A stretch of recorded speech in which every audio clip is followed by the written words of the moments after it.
Hi, and welcome to the webinar today, Marketing Tech Stack for Accounting Firms. We'll get started in just a minute. We'll just allow a few more people to get on the session. So just before we do, be really interested to know where you're dialing in from. So if you want to fire that into the Q&A panel, it'd be really cool to know where you're dialing in from today. And just a bit of housekeeping. So if you're stuck, just use the Q&A panel, and you can get in touch with Anthea, who's also on the webinar today, and she'll help you out.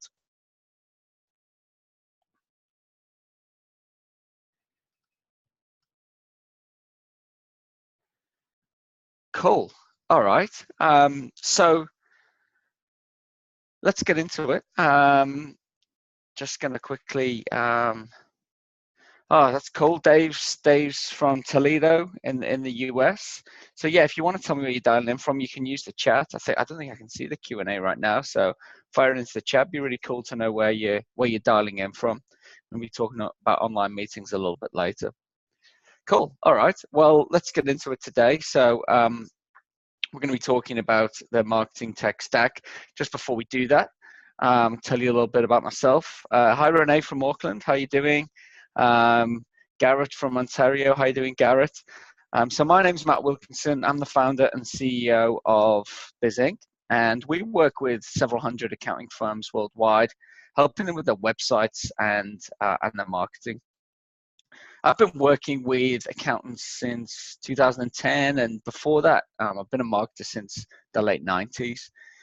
And in my spare time, I really like climbing up mountains and frozen waterfalls, like you can see in the picture there. So before we get into the session today, be interested to know, what's your favorite marketing app? You can use the chat to just fire that in there, just like, what's an app that you really love related to marketing? Because we're going to be covering stuff today, going to keep it really quick and just fire through a bunch of apps that we think are really useful for your marketing. So, I mean, what is a tech stack? Bit of a jargon term, right? But all we mean by tech stack is the combination of apps that you use to carry out certain functions in your business.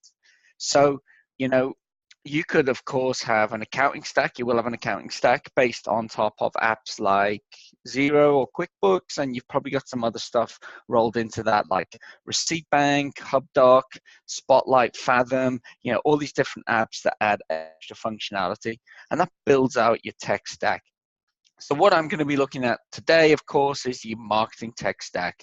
I'm very related to accounting businesses. For different industries, different professions, I think this will be different, but I'm focusing on what I think are the best apps for accountants. And I've been around this profession long enough to know that you guys really love tech. But when it comes to marketing, and just before we get into all the apps and the tech, like, apps aren't enough when it comes to marketing. They really are just a tool, and it's what you do with them that counts. Analogy I often give is, it's like having a membership to the best gym in the world. It's completely worthless unless you go to that gym and you train in it. So to get the most from your apps, what you really need is a solid strategy, tactical plan, and you've got to go away and execute on that. Marketing's actually really simple. Not saying it's straightforward, but it's really simple. What it is about deciding who you're selling to, deciding what you're selling, who you're selling that to, and then you just got to go to the place where those people are and sell it to them. That's what marketing is. If you understand those things, that's what marketing is. And once you know that, your tech stack can make you a much more effective marketer, but you need that foundation, or you'll just be doing bad marketing more efficiently. So my final point before we get into the session today is also that you need to invest time into the apps in your stack. I see some people, some firms, be kind of like magpies and pick all these different apps, and they're always switching and they're never getting much from them. So I think it's important, before you choose the apps you're going to use, is to do some really good research. And so they're going to be the ones that you want. And when you've chosen, just stick with them. Don't have that FOMO, fear of missing out. You've picked a certain app which has its pros and cons, but just go with it, become an expert in it, and you get the most from it. Okay, cool. So with that said, let's get into the content.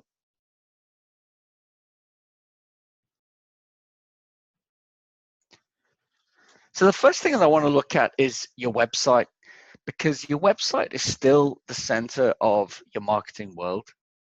Pretty much any potential client is going to check out your website before they get in touch with you. And it's also a place to engage your existing clients and your prospects. So I mean, even 10 years ago, getting a website was pretty costly and painstaking process. But now you can build a website yourself and pay very little to host it. And I've seen a number of firms go down that DIY route, often with mixed success. But let's have a look at the DIY route, and then we're also going to have a look at why, hiring a professional might be a better way to go. So some DIY website options, really popular ones are Squarespace, Wix, and Weebly. Now, you can build a really good website on any of these platforms for sure, and I've seen some good websites built on these platforms.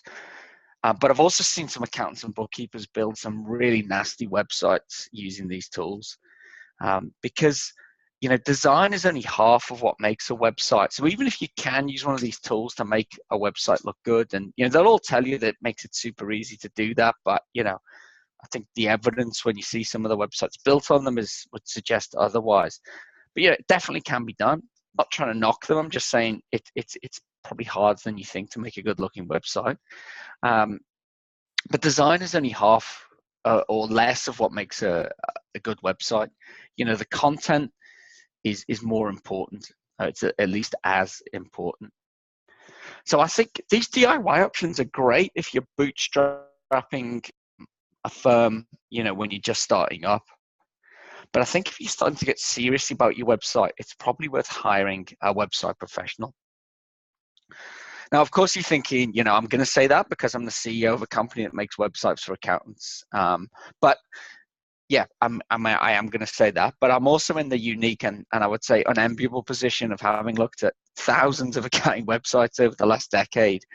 And I can count on one hand the number of good ones that I've seen built in-house.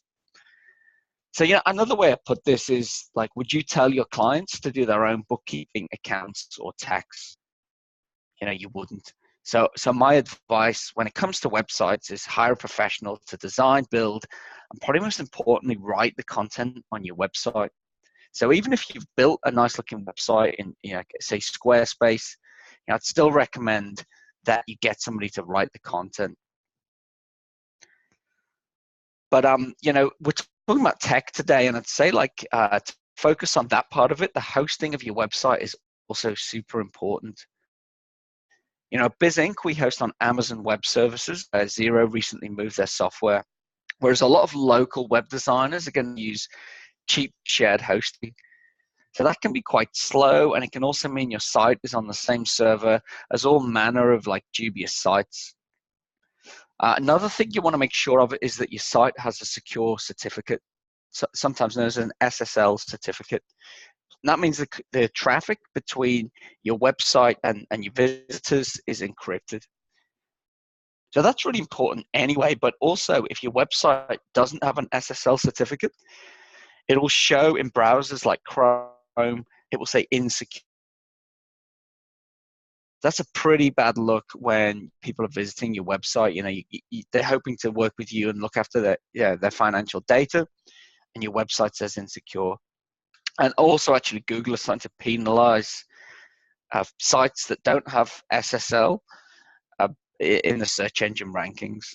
So, every business website has SSL as standard. Your website should have it too. So, final technical thing about your website, I would say, does your website hosting provider do backups? We back up our server daily to 2 different cloud locations. And if your server fell over, what's the plan to get that back? So look, if you want us to review your website, we can offer you a free website audit where Antia and the marketing team will check out your website and make some suggestions, tell you what you're doing right as well, but also make some suggestions as to how you can improve it. So, Anthony, would you mind posting a link to the website audit in the chat? We'll also send that to you all in the follow-up email, which we'll send out tomorrow. Oh, and I should mention the webinar is being recorded because we always get asked that question. So we're going to record the webinar. We'll send out the slides as well in a follow-up email. The next part of the tech stack I want to look at is CRMs. So CRM is an acronym for Customer Relationship Management, and it's basically a sophisticated contacts database. So in terms of CRM, I think there are 3 ways that accounting firms should go. The first one is not to use one, is actually to use your practice management software as a CRM. Next one would be to use what I would call a sales-focused CRM and your practice management software as well. So I'm going to have a look at that one. And then using the third option would be using a fully featured CRM. So like, it's got heaps of features, and we'll have a look at that as well. So if you use your practice management software, I think, and you don't use anything else, the advantage there is efficiency, right? You're not using another system. You've not got that kind of duplication of data. But downside is that a lot of practice management software sucks when it comes to being a CRM. And it's just not built to do that. Now, I think some of the more modern ones, I've heard Carbon is better for this stuff. I've never used Carbon, so I can't say, but I've heard that is better for that kind of more CRM type functionality. But I think, look, your practice management, the way I think about it is your practice management software is great for your existing clients, for people you're working with who are paying money. What I think is probably a great option is your practice management software does that, but then have a sales-focused CRM to do your sales pipeline. So everything to do with prospects and leads goes in this. And here's 2 really good options, Pipedrive and ActiveCampaign.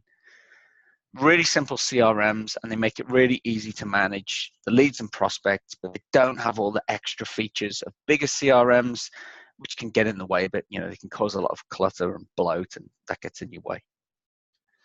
So Pipedrive is a dedicated sales CRM, and ActiveCampaign is actually marketing software with a CRM, like a minimalist CRM attached to it. So this is what it looks like in ActiveCampaign, and actually Pipedrive is very similar to this as well. So they take this very visual approach to managing your sales pipeline. Each column is like a stage in your pipeline. You can customize those stages to fit with your business. And then you have these deals or leads, each stage. So it makes it super easy to see what's in your pipeline and the next actions that you need to take. And then, like you'd use this to do your sales or marketing pipeline. And then when somebody converts into a client, I would say they go into your practice management software and you manage them as you normally would. If you want to do a bit more with CRM, these are some great options. So Zoho, that's the CRM that BizInc uses, and it's a bit like a Swiss Army knife is how I describe it.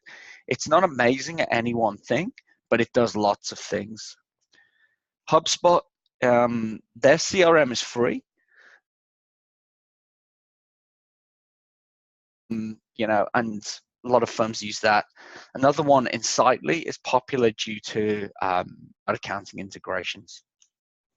Look, there are thousands of options here, and when people ask me about recommending a CRM, it's one thing that I'll never say that one's better than that one, because they all do different things. So, one would suit one type of business, one would suit another. Some of the other apps we're going to talk about, I would say that's my favorite one. That's what I think is the best.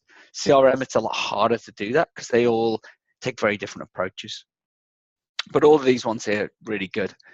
And they have a lot more features than the ones like Pipedrive and ActiveCampaign, which I just showed you. And so that, there's a lot of extra power there, like automation and all kinds of things like that. But that also means extra complexity. So you need to weigh that up, especially if some of those features overlap with your practice management software.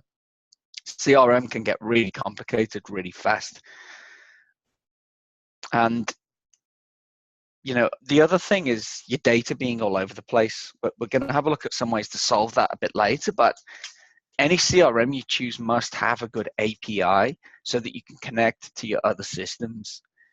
So for example, at BizInc, we've configured our CRM, which I said Zoho, to do a bunch of different integrations. So I'll tell you just about a few of them. So we use Acuity scheduling, which we'll look at a bit later, to book meetings.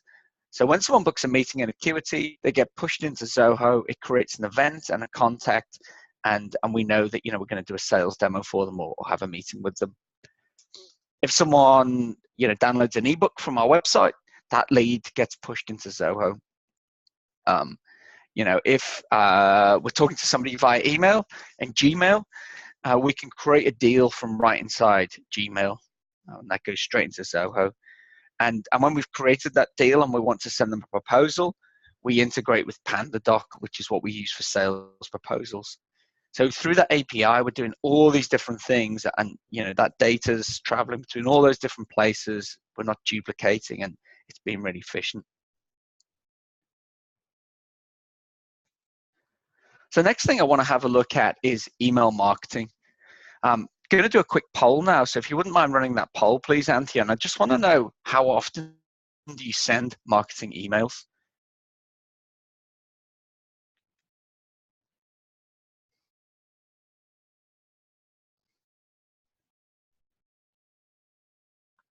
So I'll give you a few minutes to vote on that. Weekly, monthly, rarely, or never. And so this is anything from like your newsletters or email blasts to clients, whatever type of emails you're sending out, where you're trying to sell things or market your firm. Just let me know how often you send those.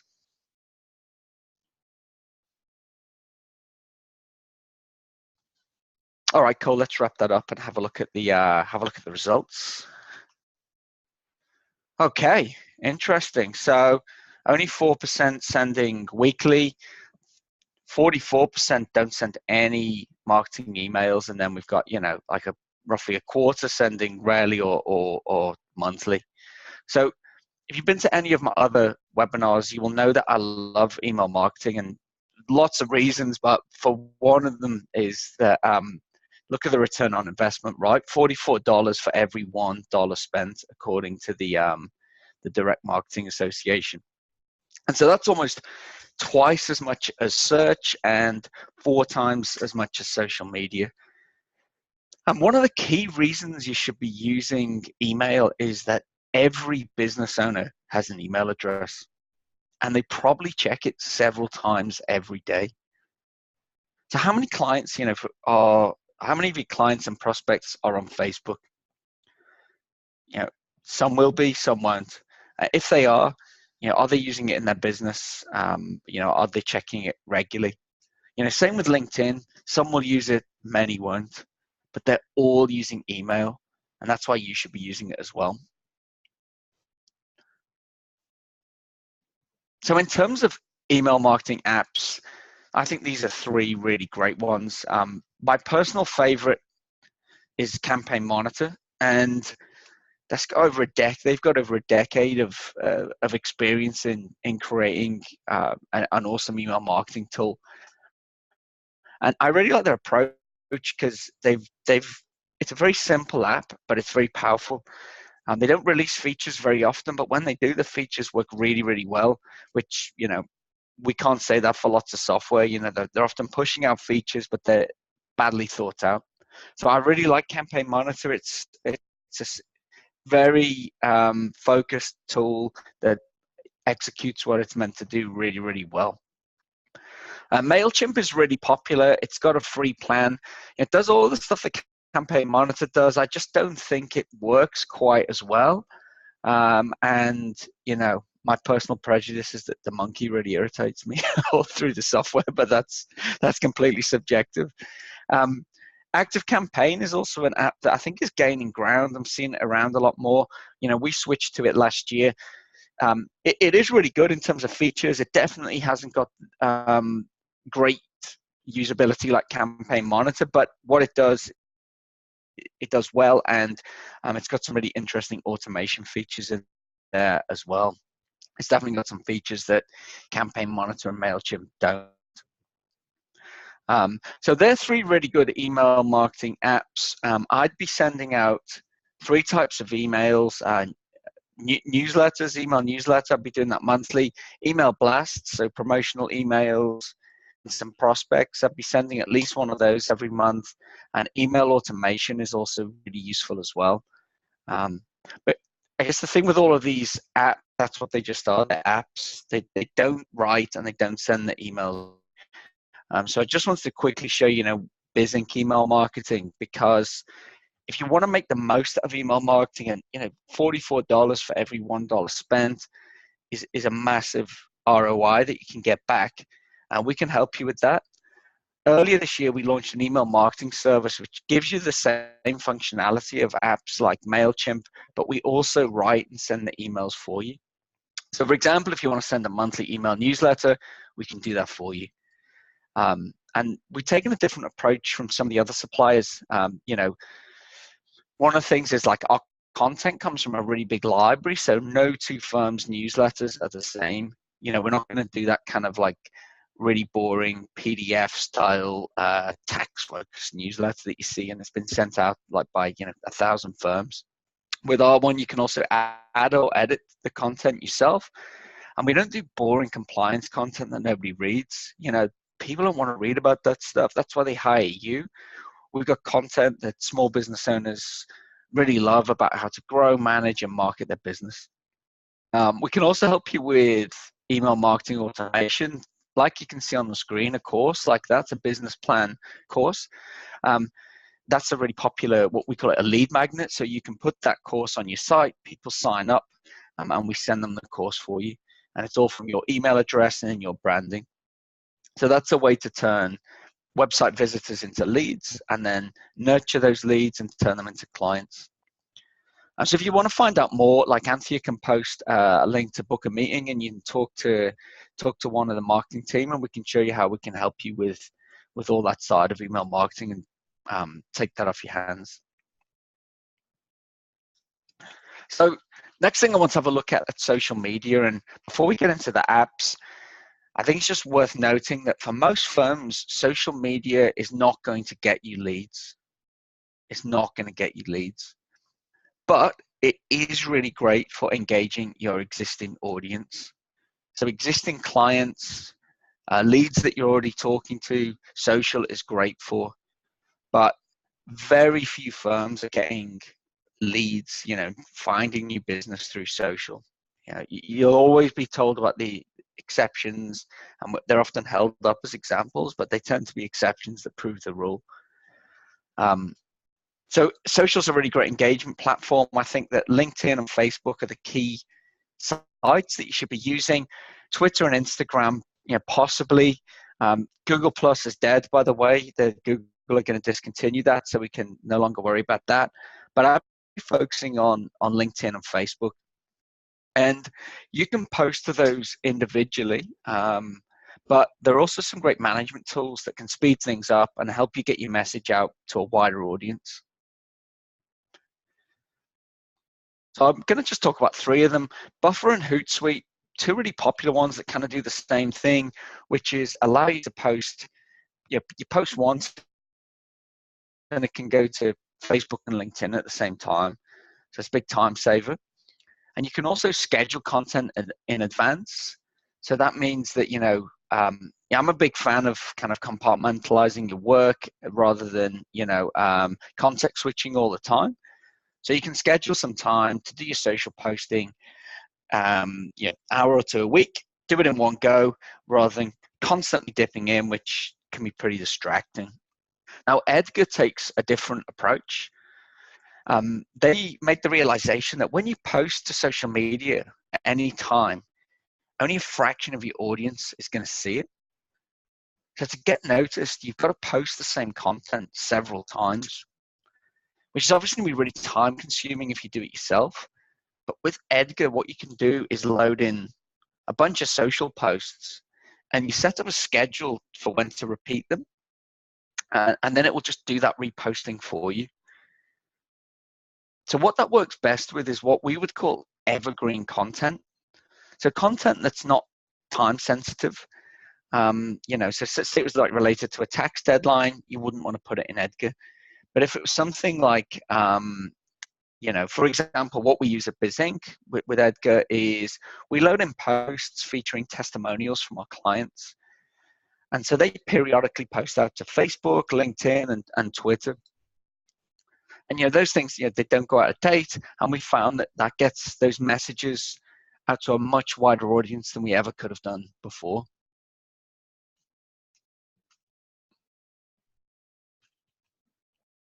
So I know you're all about time saving and efficiency, and I just wanted to show you what's perhaps BizInc's most popular website feature, and that's auto posting to social media from blogs.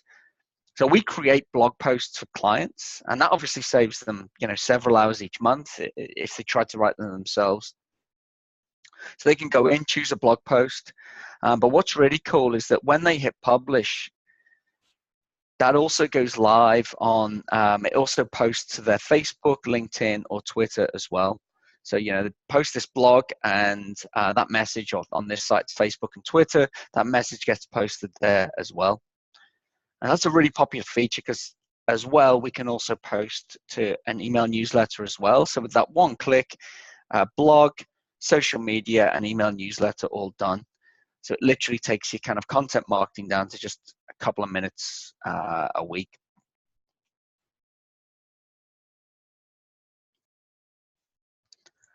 So any successful business-to-business company is going to make prospecting a regular activity. In other words, they get out there and they find potential clients and then they reach out to them.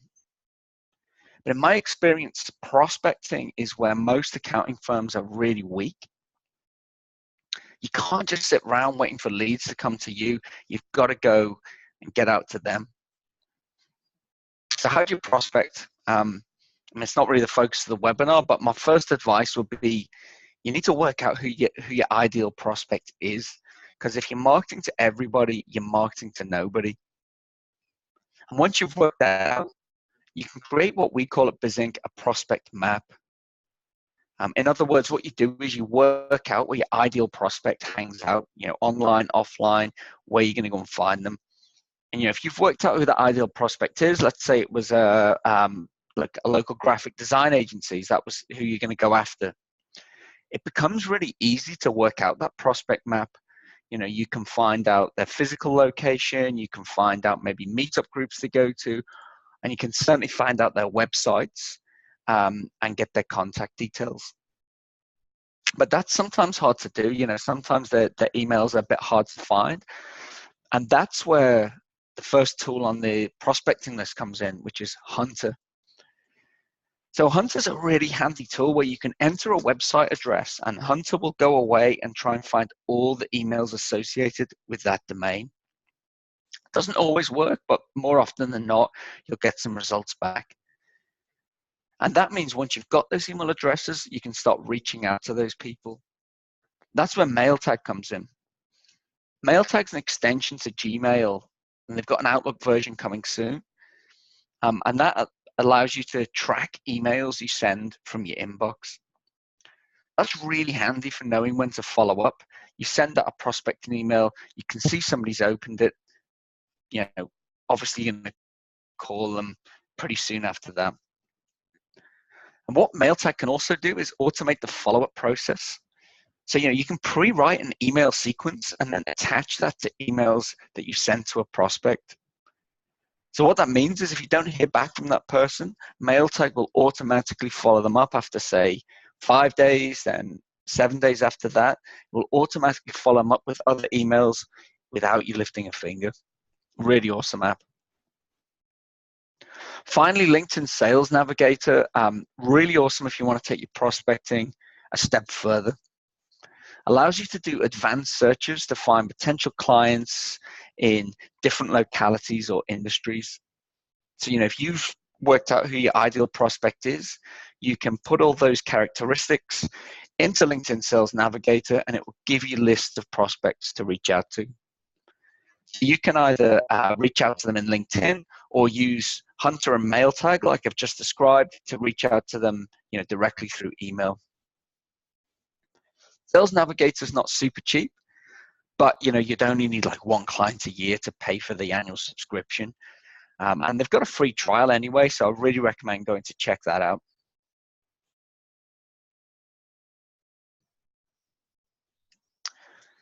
So meetings and webinars, look, people buy from people. That is always going to be true. While the apps I'm recommending to you will change from year to year, the fact that people will always want to buy from people will always be true. Especially in accounting, it's a relationships business. You've got to get in front of people. So I'm going to show you some apps for booking meetings. And although nothing can beat face-to-face when it comes to marketing, you obviously can't meet every lead or prospect. So online meetings are super useful, and taking that one step further, webinars like this one, with that you can reach tens, hundreds of people without leaving your office. So we'll also have a look at some of the best apps for doing online meetings. So I think every firm should be using appointment booking apps like Acuity or Calendly. As you know, there's nothing worse than playing email tennis when you're trying to book a meeting with someone. And appointment booking apps completely eliminate that, because people can book directly into your calendar at a time that suits you both. So that's a really slick experience to clients and the prospects, and just saves you a bunch of admin time. You can embed these into Acuity, Calendly, into pretty much any type of website. One of the main reservations I hear about using them is that people say, "Oh, I don't want to open up my calendar to the public," but you can easily set your availability within any of these. Block out time so that you're only available at times that you want to be. And then once someone's booked it, it will block out that time so you can't be double booked. So I'd recommend. I think these are the best ones in this category of apps. We use Acuity, and you can see it on the website here for booking a demo. So we've got this book demo button at the top right hand corner of our website, links to Acuity, which comes up in a pop-up, and you can see there's all these different time slots available. Now, we added that to the Bizink website in 2015, and we increased the amount of demos we got booked every month by 30%, which was just massive, just a huge kind of result, which you don't often get in business, right? Like an uplift of 30%. The added other benefit that we found, which it's not a marketing benefit, but we found that we were saving 10 minutes of admin time per booking, because not only did we not have email tennis going on, what also was happening was it books the Zoom meetings, does all of the admin stuff that we would have had to do ourselves. So, when you're getting like 40, 50, 60 meetings booked in a month, that is huge. So you can see that on our website. If you go and do the book online demo button, launches that Acuity thing, you can get that happening on your own website. So before we get into the online meetings, quite interested to know, do you run online meetings with clients and prospects yourself? So we're going to run a quick poll there. I think it's becoming more common. I talk to a lot of firms, and they're using things like Zoom, like we're using today. I'm just interested to know who's doing that on the session today. So, don't mind doing that poll. That'd be great. We'll close that off in just a little bit.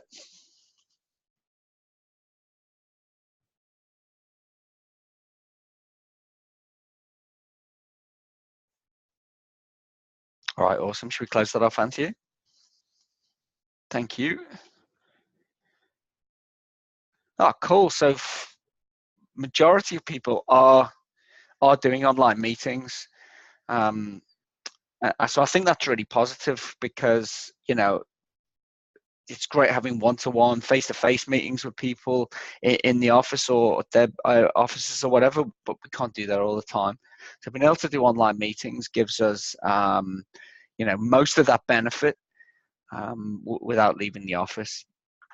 So, I would just say that webinars and online meetings has allowed BizInc to grow a global business from all the way down here in New Zealand. Webinars like this allow us to reach hundreds of firms at once. And, as you heard at the start, we've got people connecting from all over the world. And we're also a remote company. We've got team members in New Zealand, Australia, US, UK, even Estonia. So, we can't meet up all the time. And we do team meetings, but we also use them to do sales demos. We're using online meetings all the time. And the cost to do that is tiny. When you consider like 15 years ago, video conferencing, it cost thousands and was only available to huge corporates.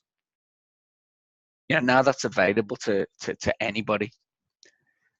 So for running online meetings, look, Zoom and GoToMeeting, I guess, are the big players. I could have put Google Hangouts on there as well, but I think that Zoom is really popular now.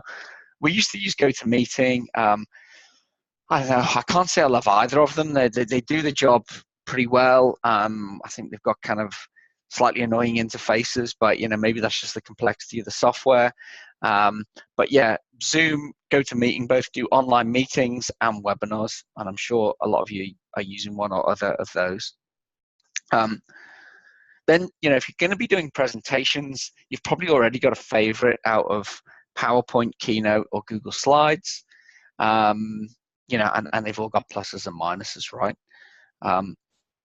But whichever combination you go with, you really need to get like a decent mic, headphone, setup, and a working webcam.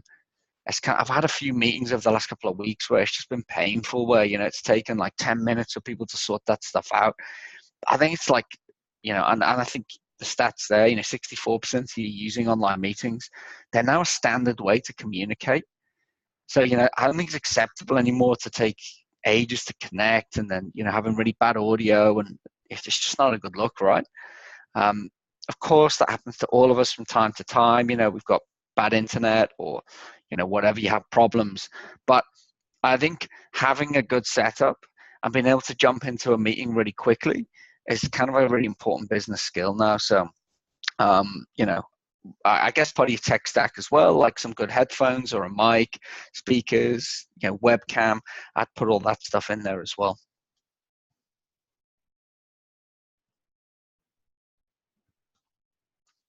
So the next two apps that I want to have a look at, they're not marketing apps per se, but they help join the pieces of your marketing stack together. And I know you'll appreciate the downsides of data being spread all over the place. So I just want to show you two apps which stop that happening with your marketing stack. So they're Zapier and PieSync. Zapier is pretty well known. I imagine quite a few are using it, and it connects over 1,000 of the best cloud apps. And that includes probably most of the ones I've shown you today. PieSync is a newer company with less connections between apps, but it does something really special that Zapier can't. So I'm going to show you both of those. So at BizInc, we're really heavy users of Zapier. And here's an example of a Zap, which you'll have all been through actually to register for this webinar. So Zapier works on the basis of a trigger and then an action. In other words, something happens in one app and then Zapier tells another app to go and do something else. So in the example on the screen here, you can see someone registers on the website for this webinar. That's the trigger. So that's through our online form solution.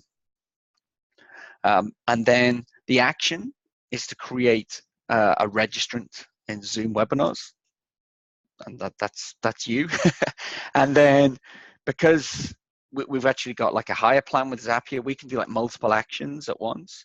So what it also does, it passes the data through to our email marketing software, ActiveCampaign, and that means we can send you the follow-up email. That's really easy to set that stuff up. They've, I think, invested a lot in the user interface. And so it's really easy to set these apps up. And beyond marketing, I think, if you're not using it already, you will find it really useful to join up the dots between some of your apps. So Zapier is great for those one-off things where it's a trigger and an action. But what about keeping your contacts in sync across different apps? Well, that's where PySync comes in. So just like Zapier, it's got a really nicely designed interface. You don't need to be particularly technical to use it, but it lets you link up two apps, but then keep the contacts in those apps in sync. So, periodically it runs a sync routine and make sure the apps, the contacts rather, are in sync. So that is super useful to keep your contacts sync between, say, your CRM and your marketing software. So that's what you can see here. Zoho, our CRM, ActiveCampaign, our marketing software, and that syncs between them. So they've got a free plan. I would highly recommend you go and check it out. Quite a newish app, but it's pretty revolutionary for us that can keep all that stuff in sync.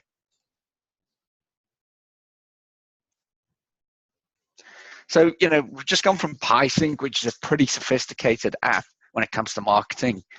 But actually, good old words and pictures are what really matters. That's the stuff that's really going to make your marketing fly or fail. I'm going to take a quick look at writing apps and design services to help you do that stuff. So you've probably already got a favorite writing app. Got a few on screen there.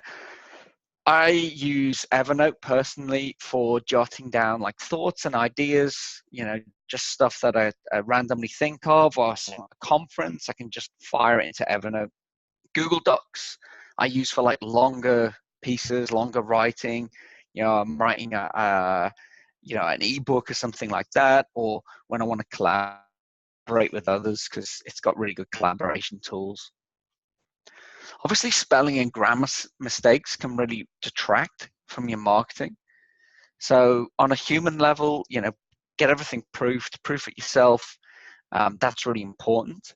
But Grammarly is an app that can do some of that for you. So I've tried it and personally like it, but quite a few of the business team love Grammarly. And what it does is make suggestions on grammar as you write. And it kind of works across all of your apps on different websites. So it's pretty cool how it just works. It's sitting there. And they got a free service with paid options if you want to get some more features. So, I mean, there's some great apps, but like I know a lot of you are numbers people and you really don't enjoy writing. And if that's you, if you're in that camp, then we can really help you at BizInc as well. Because for all of our clients, we write blog posts, email newsletters, website copy, search engine content, much more.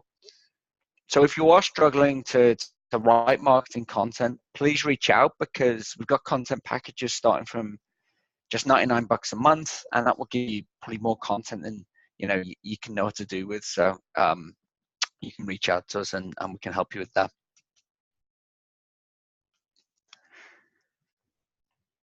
So I don't think any of us has had time to train as a designer, but we all still want our marketing to look really good. And this is one area where I think technology has really helped in the last few years. So here are 3 cool apps for to help you create great looking marketing. First one, Pixabay, is an archive of over 1 million stock images. All of them are royalty free, so you can use them however you want. There's not as much quality in there as paid archives like Shutterstock or Getty, but for those you're paying say $15 plus an image. But in Pixabay there are still a lot of good images, plenty enough for using in your marketing. Sometimes you need to edit images, crop them down, optimize them for websites. And for doing that, Photoshop in the middle there is the premier tool. And I'd personally recommend not the full version, but Photoshop Elements.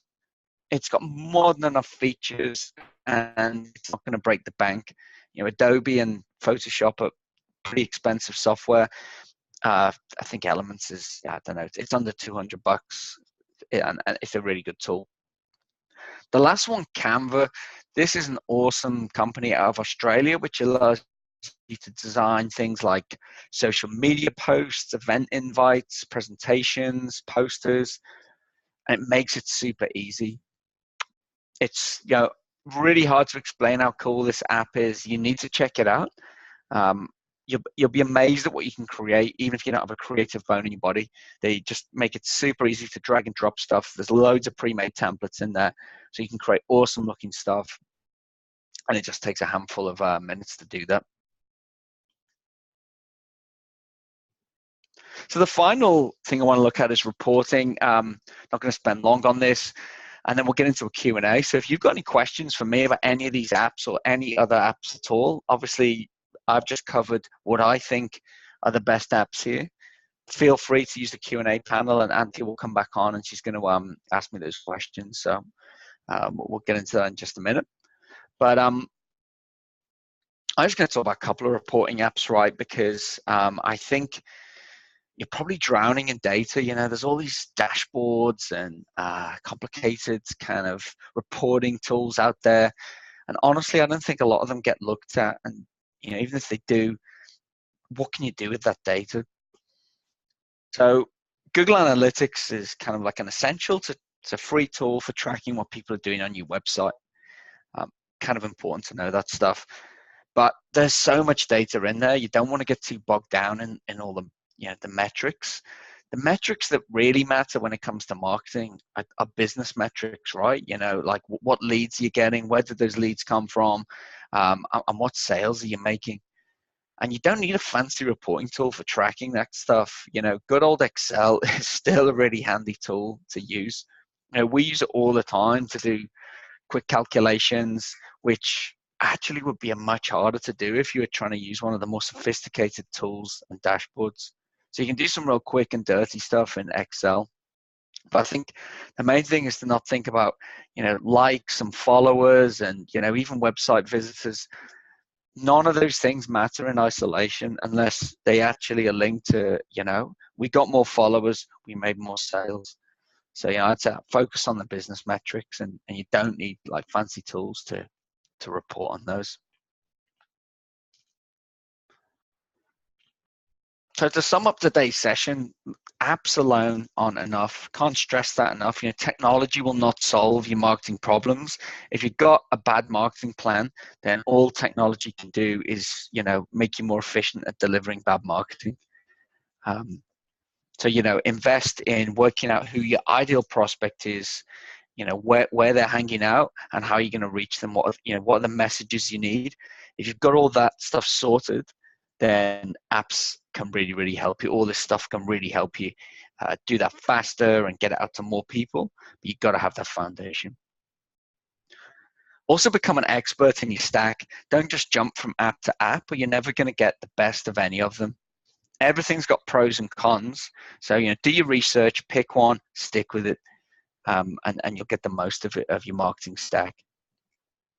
We're going to send out a checklist with all of these apps on it, maybe a few more as well, to do tomorrow. So we're going to send a follow-up email with the recording, the slides, and that checklist.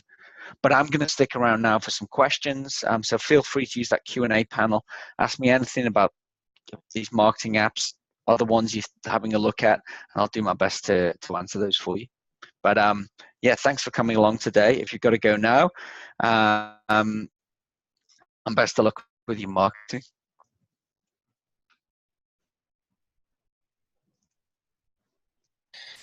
So Matt, we've had a couple of questions come in already, but again, if anybody else has any, please pop them in the chat window. So very early on at the start, you said like step one should be about figuring out that strategy part before you just go and randomly pick apps. Yep. So do you have any advice on figuring out that strategy?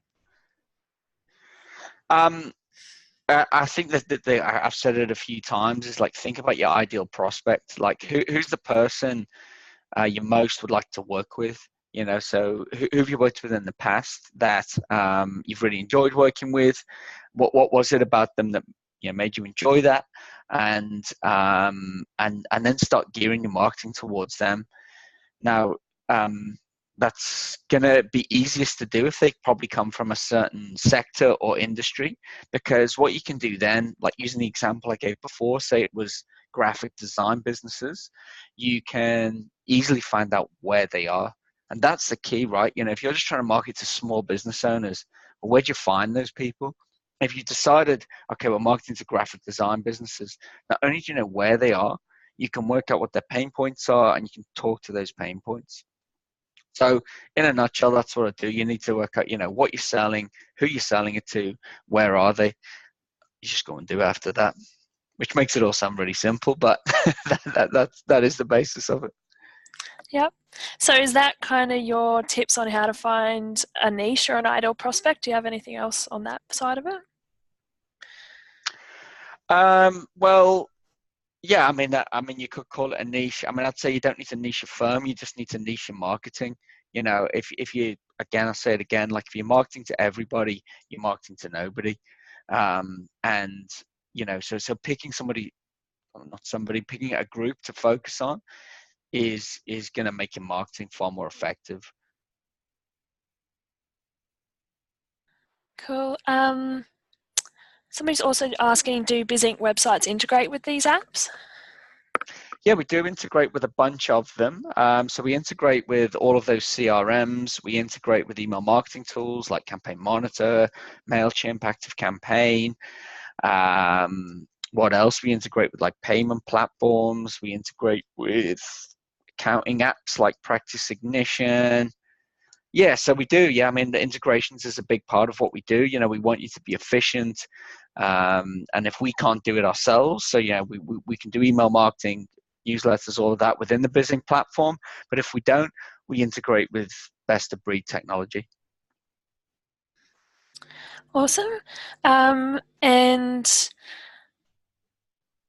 somebody else is just asking, now I'm just reading this question, just wondering how long the gap should be with the content before you repost the same content. So with tools like Edgar, obviously reposting the same stuff. Yeah, so I guess it depends. Like when we first signed up for Edgar, I read that they said that if you posted on Twitter, only like something like between 1% and 3% of your followers would ever see that piece of content. So, even if you posted something almost like twice a day, you're still only going to hit a small amount of people. And that's one of the reasons why social isn't as effective as you think, because even if you have a big following, only a proportion of them are ever going to see what you do. So I'd say like the best way to go and do that would be go and check out Edgar. I don't know if they do a free trial, but they've got like a really good, well, you use it more than me, Anthea, but they've got a really good content planning calendar, right, which helps you decide that frequency. Yeah, if you've got enough stuff in there, it kind of works itself out pretty well, and that calendar definitely helps visualize it anyway. Yeah. I mean, I don't know if you'd call it like AI in there, but it's got quite a bit of smarts, hasn't it, to work out when to do that stuff. Yeah, definitely. Yeah. Now, Mark is asking, just wondering if you've had a look at MYP Corporation. Have you heard of them at all? Nope. Okay, I hadn't either, so I had a quick look, so I can only talk briefly, but Mark's booked a meeting, so we'll chat with him a bit more about it.